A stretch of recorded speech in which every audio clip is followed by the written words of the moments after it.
שלום וברוכות הבאות לסרטון מיוחד לכבוד יום המתים המקסיקני, בו אני הולכת ללמד אתכם איך אפשר ליצור את השוגר סקול, הגולגולת סוכר שכל כך אופיינית לחג. הפעם הלכתי על סגנון יחסית פשוט, כדי שיהיה לכם קל לנסות וליישם את זה בעצמכם בבית במידה ותרצו. אפשר לקחת את הסגנון הזה להרבה מאוד כיוונים, תוכלו לקבל המון השראה מהאינטרנט. בואו נתחיל. השלב הראשון הוא בחירת הקונספט של השוגר סקול. זה יכול להיות שימוש בנצנצים או צבעי ניאון, מראה גותי, צבע מסוים כקונספט ועוד. אני מתחילה בלסמן בעזרת עיפרון לבן עיגולים מסביב לארובות העיניים, וכוללת בעיגולים את הגבות. אני משתדלת שהעיגולים יהיו כמה שיותר סימטריים בצורתם ובגודלם. זה הזמן לצבוע את הפנים בלבן. אני לוקחת כוס מים, צבע לבן לפנים של ביוטיקר, וספוג לצביעת הפנים בקלות. הצבע הלבן של ביוטיקר הוא צבע מים כמו של ילדים, ולכן יש להוסיף לו מעט מים כדי לעבוד איתו בצורה הנוחה ביותר. אני מתחילה להניח את הצבע בתפיחות על הפנים. קחו בחשבון שזה שלב יחסית ארוך, וזכרו שלצבע לבן מאוד קשה לחסות את צבע האור, ולכן יכול להיות שהוא יתקבל על הפנים בצורה שקופה יחסית. זו לגמרי החלטה שלכם כמה אטום תרצו שהצבע יהיה, ותוכלו לחכות רגע שהצבע יתייבש ולעלות עליו עם שכבת צבע נוספת.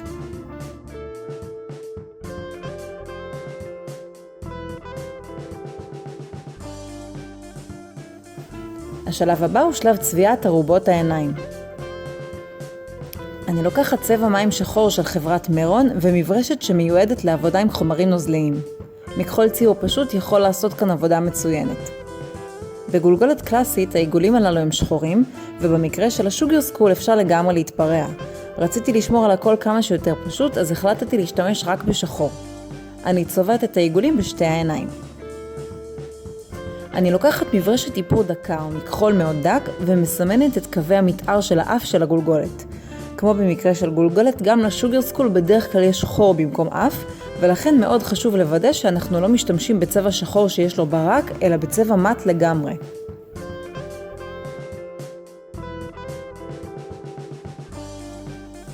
בעזרת מברשת רחבה יותר אני צובעת את האף בשחור. במידת הצורך אני חוזרת עם המברשת הדקה ומחדדת את הקצוות. עכשיו אני עוברת אל שלב קישוט עיגולי העיניים. הקונספט שבחרתי לשוגר סקול שלי הוא שימוש בגוונים של ורוד, ולכן אני משתמשת באודם ורוד ובמברשת לאודם כדי להפוך את עיגולי העיניים לפרחים. שימו לב, העלים של הפרחים לא חייבים להיות מדויקים או סימטריים. אני מציירת עלים בעזרת האודם מסביב לשני עיגולי העיניים.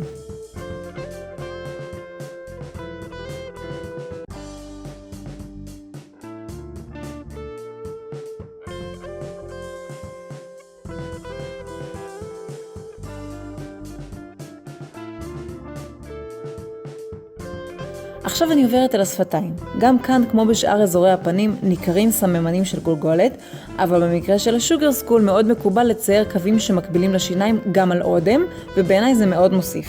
אני מורחת אודם ורוד על השפתיים.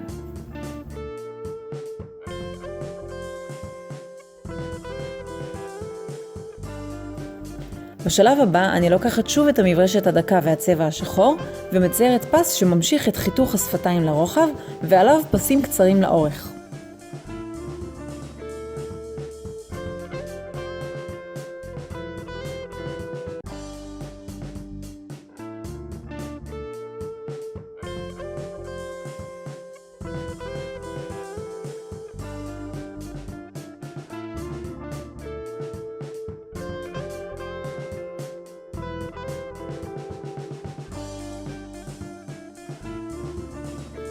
אם אני כבר עם המברשת הדקה והצבע השחור, זה הזמן למסגר את עלי הכותרת של הפרחים שלי.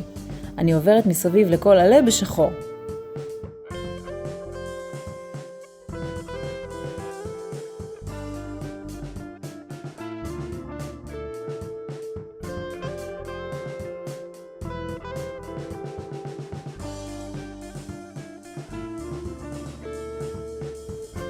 עכשיו אני עוברת לפעולה שהמטרה שלה היא להפריד בין החלק העליון של הגולגולת לבין הלסת.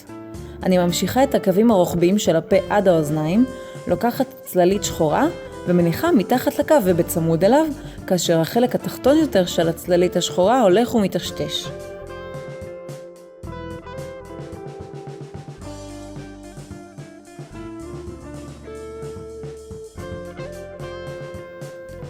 לאחר מכן אני לוקחת צללית ורודה כהה ומניחה אותה בצמוד לחלק התחתון של הצללית השחורה.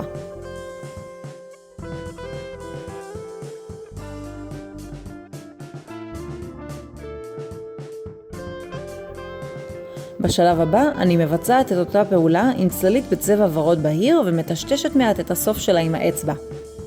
אני חוזרת על הפעולות במידת הצורך. עכשיו אני מתחילה לקשט את השוגר סקול שלי. בעזרת המברשת הדקה והצבע השחור, אני הולכת לצייר קור עכביש על המצח. אני מתחילה מלצייר את הקווים לאורך, ואז מחברת ביניהם מיתרים בקומרים כלפי מטה.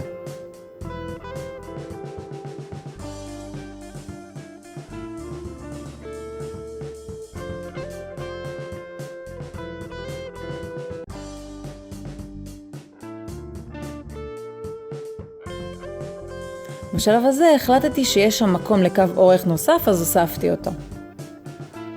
המשך קישוט השוגר סקול הוא די חופשי. במקרה שלי ממש לא השתדלתי לשמור על סימטריה, וזה גם מאוד לא נורא. אם תרצו, תוכלו לצייר על שתי הלחיים ציורים שונים, וכך בכלל לא תצטרכו להתמודד עם השאלה האם הציורים סימטריים או לא.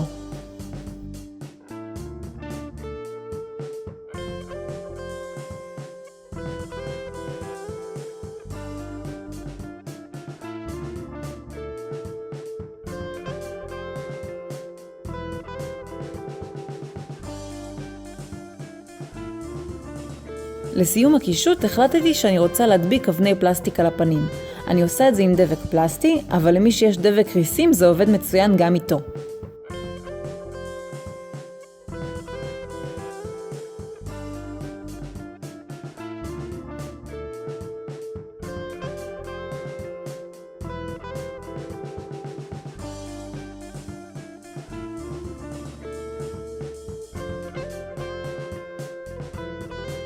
עד כאן סרטון האיפור שלי לשוגר סקול לכבוד יום המתים המקסיקני. אם אהבתם את הסרטון, אני ממליצה לכם להצטרף לקבוצת הפייסבוק שלי לומדות להתאפר עם סיוון גנזי, ואם עדיין לא קיבלתם את סודות האיילנר שלי, תוכלו להוריד אותן מהקישור שנמצא כאן ממש עם הסרטון. להתראות. ובנוסף, אתן מוזמנות לא. עד כאן סרטון האיפור שלי של שוגר סקול. עד כאן איפור לא תמיד יוצא לי טוב מה לעשות מההתחלה. שלום וברוכות הבאות. שלום וברוכות הבאות. די בסיסי שתוכלו לעשות בקלות. החומרים, החלטתי ללכת על משהו בסיסי יחסית, כדי שיהיה לכם קל לנסות ולעשות. לא לנסות. לא, טעית סיוון, תתחילי שוב.